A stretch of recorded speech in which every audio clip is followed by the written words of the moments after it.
Trading card games are an incredible hobby. I know it's not a hot take, this whole channel is built on trading card games and I'm sure a lot of you viewers feel the same. There's just something so fantastic about being able to play physically in front of another person and just enjoy trading card games for what they are, whether it's the strategy or the art or just the social activity or the communication tool that they present themselves as. And I think for a lot of us, people that are dedicated to card games and play card games regularly, we find ourselves wanting to keep spreading card games and growing our local community so that more and more people play them. But at times it really feels like even some of the most popular trading card games like Yu-Gi-Oh, Pokemon, and Magic can have a relatively slow uptake of new players at local communities. And in today's video, I want to talk about that. I want to talk about the fact that compared to most other mediums that you can enjoy as a hobby, trading card games are pretty hard to get into. Yet despite that, are still a pretty popular medium. So let's for a moment, speaking specifically about physical trading card games here, by the way, we're not talking about Hearthstone or Shadowverse or Runeterra. Those games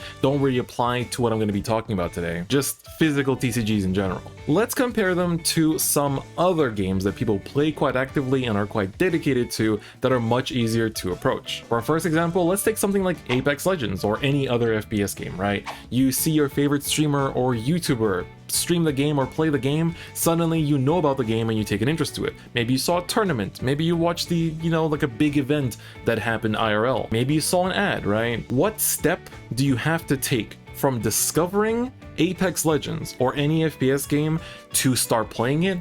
Simple, just look it up, download it, which is honestly the only thing that can work as a barrier, right?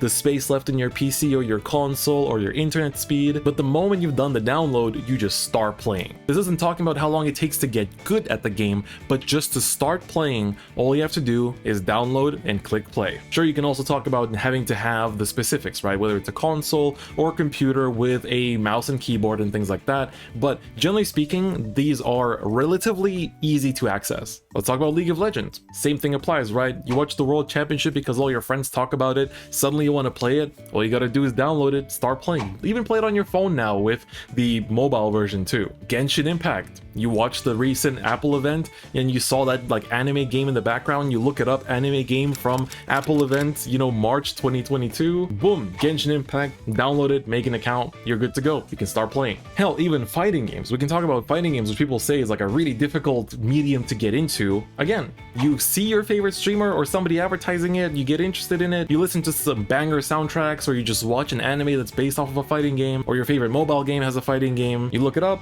you find it on Steam or in stores, you buy it, install it, get playing. The hurdle here, of course, is that it's harder to get started because fighting games, generally speaking, require you to learn specific inputs and whatnot. But even recent fighting games have made that barrier of entry easier and easier, but the point still stands. And we're not talking about getting good here. To get into a fighting game, it's as simple as just downloading. Although compared to the previous games, you also have to usually buy them, whereas the other ones were free. So now let's say you want to get into a trading card game. Again, we're specifically talking about physical trading card games here. First things first, as with every other medium we've listed, you have to learn of the game's existence. So whether this is through watching a tournament or your favorite streamer posted a picture playing in their locals, or some other celebrity or whatever other like ad you saw or TikTok or whatever, brought your attention to it, you learn of the game. Great. We start the same place we start with every other medium. But so you now want to start playing, right? Well, that's going to be a little bit difficult because now you have to look up modern/relevant cards and decks,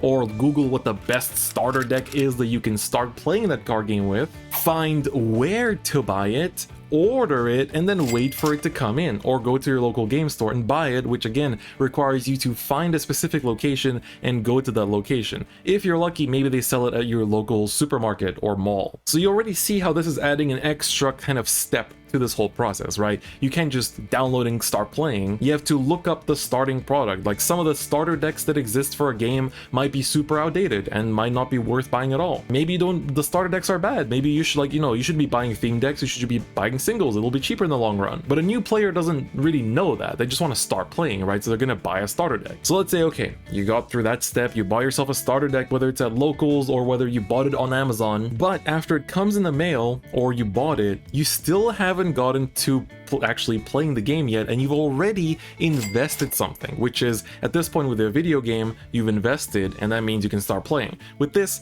technically, not yet. You need an opponent. So if you got siblings or flatmates, that's a pretty lucky find, right? Otherwise, you're gonna have to find your nearest local card shop, which again requires searching, or if you see someone playing nearby, like in a cafe or the school library or something like that, or a university club, then you find yourself a location too. Don't have a locals nearby? Well, then you're gonna need a remote setup, which means you need to buy yourself a webcam, you need to have yourself a computer that you can connect that webcam to, or you need an app on your phone that turns your phone into a webcam, which you then connect to Discord. You also need a stable internet connection, which again, you do need for a lot of games too, but again, there's just a bunch of steps, and now you can start playing. So you see where there's this disconnect, right? Other games need you to just click download and start playing, and you know, obviously with things like sports, it's a bigger investment, right? We can definitely compare card games closer to sports where, you know, there it's like you have to find out about the rules of the sport. There's no online tutorial to teach you how to play a sport. I mean, these days there are, but it's not very practical, I guess, not physically practical. Then you need to buy the equipment and the gear, and then you need to find a club or find people to start playing it with, or your local yard that plays the game actively. So in a way, it is really kind of akin to sports in that sense of the community feeling, right? But there's also, you know, coming back to games specifically,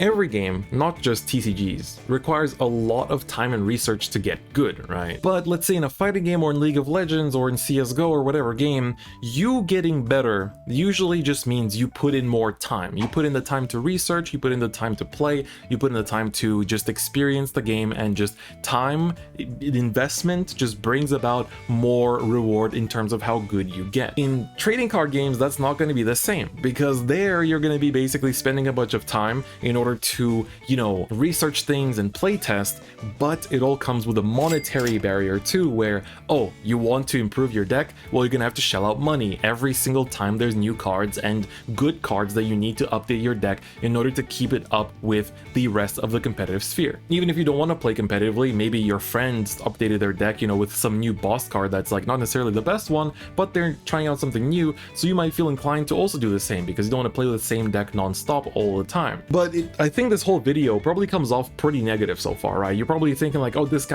this guy really love card games? Like, this guy really has been making videos about trading card games for 8 years now? Like, there's no way. But what fascinates me about all this, right? We've been talking about how difficult it is to get into this medium, this hobby, compared to other hobbies. But even with all of these hurdles, there are so many of us willing to go through these hurdles that trading card games are still one of the most consumed mediums available. Whether it's for collecting, opening packs for the thrill of it, playing casually with your friends and family, or going competitive and playing at locals, traveling out for the games. The charm and amazingness of trading card games is that they are such a powerful communication tool and such a powerful hobby, such a powerful medium that people are always willing to get over these hurdles to experience this, because people keep sharing how amazing of an experience it is to play trading card games, that everyone that hears about it wants to go through these hurdles and experience at least a little bit of this hobby life as well. I think for me, I just kind of wish there were more ways to facilitate this process, right, of getting people into trading card games. And I think we've been kind of going towards the right steps in recent years. Some companies make tutorial apps, such as for the Digimon card game, there was a tutorial app that literally taught you everything you needed to know about the rules.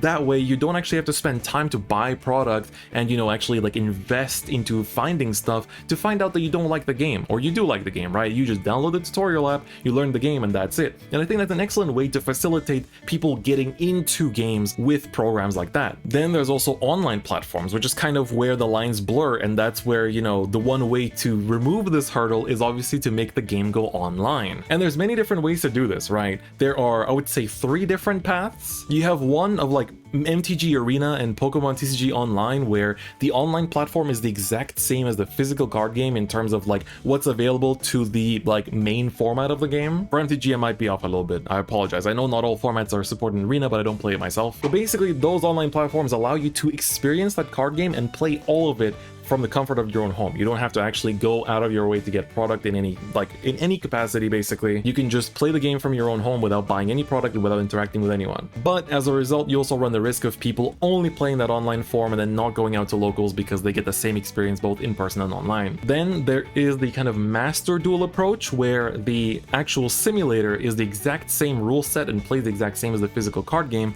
but the card pool is dated by about a year, and as a result, or I guess a year to half a year, not exactly a year, but with the card pool being dated, the format that people play IRL and the format that people play in Master Duel are different. But Master Duel is an excellent way to get people to get familiarized with Yu-Gi-Oh! And then get into the physical card game because they want to see more of what is offered by this franchise. And then there are games like Duel Links and Vanguard Zero, which offer a completely different form from the main game, a much more kind of like smaller and just kind of like rule set that is fit for phones basically of the main game, that are completely different from the TCG. But you know, we all know that these are still effective. A lot of people, myself included, started playing Yu-Gi-Oh! Again after getting obsessed with Duel Links, and a lot of people that played Vanguard Zero got into the physical card game because they wanted to see what the physical card game has to offer compared to the kind of, you know, compartmentalized version of Vanguard Zero. And that's where I want to take this discussion to the comments as well. What other ways can you imagine to facilitate this journey into the trading card game genre? Because I really do want this scene to grow, and this video honestly comes from a place of frustration a little bit, because we do get new people at my locals, but at times even the most vocal communities, like even like the loudest communities at my locals of like Yu-Gi-Oh! And Digimon, the uptake of new players honestly isn't that high or that frequent, and it feels kind of difficult to like recommend the game to people in the open. You just stand there in the city and hand out, you know, flyers like, hey, come play at locals, come try out this game, because it really requires that special kind of curiosity to take not just the step to start a game, but to take the extra step to go to locals. I know a lot of people that enjoy card games from their home or with their friends, you know, or, you know, at the university without going to locals itself, and I just wonder what these companies could be doing to help facilitate getting into these card games. I know we all love trading card games. I really do. I've literally been playing TCGs most of my life, and I really want more people to experience the joy of playing them. Let me know your thoughts in the comments as well, because I think we're on the right track with the online simulators, with the tutorial apps, but I just wonder what else could be done for this as well. On that note though, that's gonna be it for me today. If you like the video, please do give it a like. I know it's a little bit different from usual, and if you want to show some special support to my content and help improve it in the future, feel free to become a YouTube channel member if you would like to, or otherwise subscribe to me on Twitch, because it goes directly into supporting the channel. Otherwise, you can keep up with me on my socials. I got a Twitter, we got a Twitch, and of course there's a Discord in the description where you can keep up with other community members that enjoy the content. Otherwise, that's going to be it for me today. I'll see you guys next time. Bye bye.